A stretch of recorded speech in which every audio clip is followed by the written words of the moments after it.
सबैजनालाई जय मसिह। आज हामी एउटा यस्तो विषयमा कुरा गर्दैछौँ जुन हरेक विश्वासी घरको लागि एकदमै महत्त्वपूर्ण छ। त्यो हो पारिवारिक सङ्गति। यो केवल एउटा राम्रो बानी मात्रै होइन, तर यो त हाम्रो घरको आत्मिक मुटुको धड्कन हो। आउनुहोस् आज हामी यसको गहिराइमा गएर हेरौँ। आउनुहोस् एउटा प्रश्नबाट सुरु गरौँ। एकपटक सोच्नुहोस् त कि कहिले यस्तो महसुस भएको छ कि हामी एउटै घरमा एउटै छानामुनि छौँ, तर पनि परिवारका सदस्यहरू एकअर्काका लागि आत्मिक रूपमा अपरिचित जस्तै भएका छौँ। भौतिक रूपमा त सँगै छौँ, तर आत्मिक रूपमा कता औ कता माइलौँ टाढा। यो दुःखको कुरा आज धेरै विश्वासी घरहरूको वास्तविकता बन्दैछ। अब यो जुन आत्मिक दूरी छ नि, यो केवल एउटा राम्रो अवसर गुमाउनु मात्र होइन, यो त थाहै नपाइकन घरभित्र विभिन्न किसिमका आत्मिक रोगहरूलाई निम्तो दिनु जस्तै हो। जब परिवारमा सङ्गति हुँदैन, केही नदेखिने तर एकदमै खतरनाक रोगहरूले बिस्तारै जरा गाड्न थाल्छन्। यसमा पहिलो रोग हो आत्मिक विखण्डन। जब परिवारले सँगै बसेर प्रार्थना गर्न, वचन पढ्न छोड्छ, तब परिवारका सदस्यहरू आत्मिक रूपमा एकअर्काबाट टाढिँदै जान्छन्। घरमा परमेश्वरको उपस्थितिले भन्दा पनि टिभी, मोबाइल अनि व्यक्तिगत स्वार्थ र इच्छाहरूले प्राथमिकता पाउन थाल्छन्। सम्बन्धहरू खोक्रो हुन थाल्छ। परमेश्वरको वचनमा यहोशूको पुस्तक 24 अध्यायको 15 पदमा एउटा शक्तिशाली घोषणा छ। यहोशूले भने, अरूले जेसुकै गरून्, तर मेरो र मेरो घरानाले त परमप्रभुको सेवा गर्नेछौँ। जब घरको अगुवाले यो निर्णय लिँदैन र यो घोषणालाई व्यवहारमा उतार्दैन, तब परिवारको आत्मिक जग नै कमजोर हुन जान्छ र त्यहीबाट विखण्डन सुरु हुन्छ। दोस्रो रोग हो सांसारिक विचारधाराको प्रभुत्व। सोच्नुहोस् त, जब घरमा बाइबिलीय सत्यताको बारेमा कुराकानी हुँदैन, जब आमाबुवाले आफ्नो जिम्मेवारी पूरा गर्दैनन्, तब हाम्रा छोराछोरीहरूले मूल्य मान्यता कहाँबाट सिक्छन् त? स्वाभाविक रूपमा उनीहरूले सामाजिक सञ्जाल, टिकटक, युट्युब, साथीभाइ र संसारबाट सिक्छन्, जुन प्राय परमेश्वरको वचनको ठिक उल्टो हुन्छ। हामी यसलाई आत्मिक प्रदूषण भन्न सक्छौँ। जसरी बाहिरको धुलो र फोहोरले हाम्रो घरलाई प्रदूषित गर्छ, ठीक त्यसरी नै संसारका गलत विचार, मूल्य र मान्यताहरूले हाम्रो घरको आत्मिक वातावरणलाई विषालु बनाइदिन्छ अनि हाम्रो विश्वासको जगलाई भित्रभित्रै कमजोर बनाउँछ। हितोपदेश 22 अध्यायको 6 पदले आमाबुबाहरूलाई एउटा स्पष्ट आज्ञा दिएको छ। यो एउटा सुझाव होइन, यो एउटा आज्ञा हो। तर प्रश्न यो छ, पारिवारिक सङ्गति बिना यो तालिम कसरी सम्भव हुन्छ? यो तालिमको अभावले नै सांसारिक विचारधारालाई हाम्रो घरभित्र पस्ने मूल ढोका खोलिदिन्छ। तेस्रो रोग हो सम्बन्धमा तितोपना र क्षमाको अभाव। हेर्नुहोस्, हरेक परिवारमा थोर बहुत मनमुटाव त भइहाल्छ, तर जहाँ सँगै प्रार्थना गर्ने, सँगै झुक्ने बानी छ, त्यहाँ मिलाप र क्षमाको लागि ठाउँ बन्छ। सङ्गति नहुँदा के हुन्छ? साना साना रिस र झगडाहरू मनमा जम्मा हुँदै जान्छन् र तितोपनाको जरा बनेर पलाउँछन्, जसले सम्बन्धलाई भित्रभित्रै खोक्रो बनाइदिन्छ।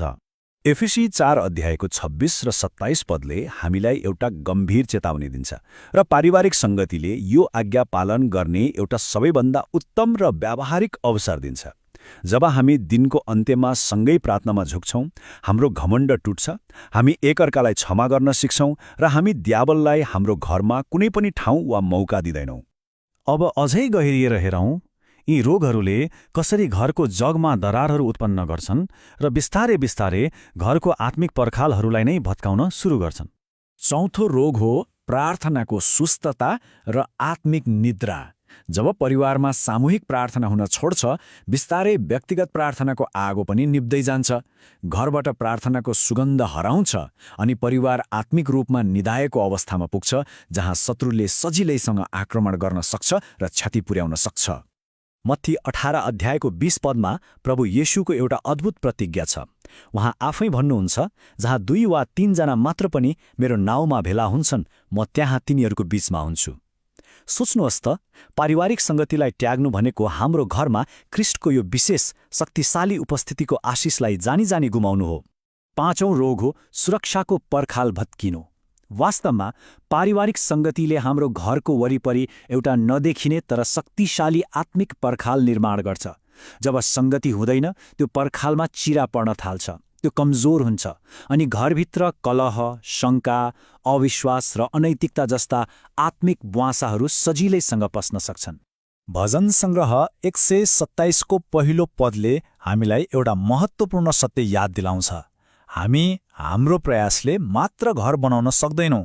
घर बनाउने मुख्य काम त परमप्रभुको हो र उहाँले यो काम हाम्रो प्रार्थना र सङ्गतिद्वारा गर्नुहुन्छ। यदि उहाँ घरको निर्माणकर्ता हुनुहुन्न भने हाम्रो सबै परिश्रम व्यर्थ हुन्छ। अब कुरा यतिमा मात्रै सकिँदैन। यसको असर केवल हाम्रो वर्तमानमा मात्र सीमित रहँदैन। यसले त हाम्रो भविष्य, हाम्रो आउने पुस्ताको विश्वासलाई नै ठूलो खतरामा पार्छ। छैठौं र सायद सबैभन्दा डरलाग्दो रोग हो आत्मिक उत्तराधिकारको अन्त्य। एउटा कुरा हामीले बुझ्नै पर्छ, विश्वास रगतबाट सर्ने कुरा होइन। यो त एक पुस्ताबाट अर्को पुस्तामा सिकाइने र हस्तान्तरण गरिने कुरा हो। जब घरमा सङ्गति हुँदैन, यो हस्तान्तरणको प्रक्रिया यो साङ्ग्रो नै टुट्छ।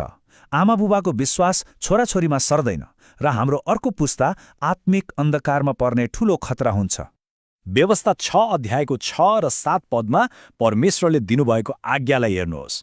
यो आज्ञा पास्टर वा शिक्षकको लागि मात्र होइन, यो हरेक आमा बुबाको काँधमा राखिएको एउटा पवित्र जिम्मेवारी हो। परमेश्वरको वचन हाम्रो दैनिक जीवनको, हाम्रो घरको कुराकानीको, हाम्रो हिँडाइडुलाइको एउटा अभिन्न हिस्सा हुनुपर्छ। अन्ततः यो सबै व्यवस्थाको अन्तिम परिणाम एकदमै विनाशकारी हुन्छ। पहिलो, घरमा प्रेमको अनिकाल पर्छ, जहाँ सदस्यहरू एक अर्काको आवश्यकताप्रति संवेदनहीन हुन्छन्। त्यसपछि आउँछ स्वार्थीपन, जहाँ सबैले मेरो बारेमा मात्र सोच्छन्, हाम्रो घरको बारेमा होइन। र अन्तमा आत्मिक अन्धोपन, जहाँ परिवारले परमेश्वरको योजना र उद्देश्यलाई देख्नै छोड्छ र अन्धकारमा दिशाहीन भएर हिँड्न थाल्छ। तर यति धेरै निराश पार्ने कुराहरू सुनेर नआत्तिनुहोस्, किनकि आशाको कुरा यो छ कि हरेक रोगको लागि उपचार छ। यदि हाम्रो घरको जगमा दरारहरू छन् भने त्यसलाई ख्रिस्टमा फेरि पनि पुनर्निर्माण गर्न सकिन्छ। यी सबै आत्मिक रोगहरूको सबैभन्दा उत्तम र शक्तिशाली उपचार हो पारिवारिक वेदी। यसको मतलब हरेक दिन परिवार एकसाथ भेला भएर प्रार्थना गर्ने, बाइबल पढ्ने र परमेश्वरको महिमा गर्ने एउटा निर्धारित समय। यसलाई सुरु गर्न 3वटा एकदमै सरल कदमहरू छन्। पहिलो, एउटा निश्चित समय छान्नुहोस्, चाहे त्यो बिहान 5 मिनट होस् वा बेलुका 10 मिनट। दोस्रो, साधारण रूपमा सुरु गर्नुहोस्, केही पद बाइबल पढ्नुहोस् र छोटो प्रार्थना गर्नुहोस्। र तेस्रो, सिद्ध हुने कोसिस नगर्नुहोस्, बरु निरन्तर हुने कोसिस गर्नुहोस्। निरन्तरता नै मुख्य कुरा हो। र अन्त्यमा हामी फेरि यही पदमा फर्कन्छौँ। यहोशूको यो भनाइ केवल एउटा भनाइ होइन, यो एउटा निर्णय हो, यो एउटा छनौट हो। आज हरेक परिवारको अगुवाले, हरेक आमाबुबाले यो सङ्कल्प लिनु एकदमै आवश्यक छ। के हाम्रो घर संसारको पछि लाग्नेछ, वा हामी साहसका साथ भन्नेछौँ, तर मेरो र मेरो घरानाको हकमा भने हामी त परमप्रभुको सेवा गर्नेछौँ? यो छनौटले हाम्रो वर्तमान मात्र होइन, हाम्रो आउने पुस्ताको अनन्त भविष्यलाई निर्धारण गर्नेछ।